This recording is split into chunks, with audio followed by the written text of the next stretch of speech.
In today's video, I'm going to teach you how to add a timer in card.co. Adding a timer to your card website can be a fantastic way to create anticipation, highlight limited time offers, or simply display timing information in an eye-catching format. So let's dive in and take it step by step. First, you'll want to navigate to your card.co dashboard and open up the site that you'd like to edit.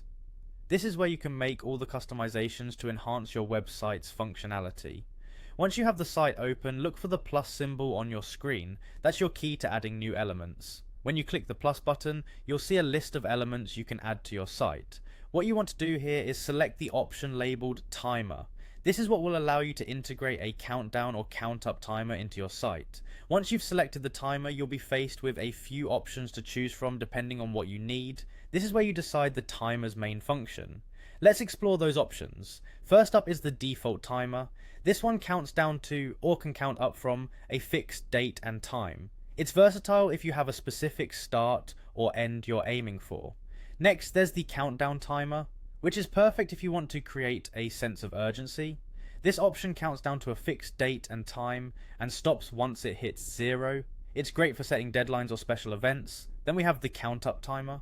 This option works the other way around, counting up from a fixed date and starting at 0.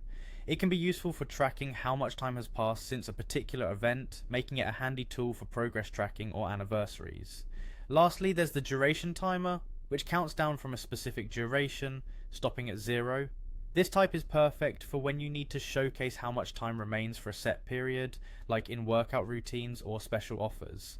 After choosing the type of timer that fits your needs, you'll move on to configuring its settings. This includes setting the exact date and time it should start or end, selecting the appropriate time zone, and any other options you find necessary for your timer's purpose. Once you have everything set up and double checked to make sure it aligns with your expectations, you just need to hit done to apply and save all the changes you've made.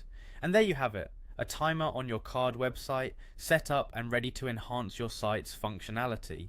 Whether you're using it to build anticipation or just to keep track of time, this feature is sure to provide added value to your audience. Thanks for watching and happy organizing.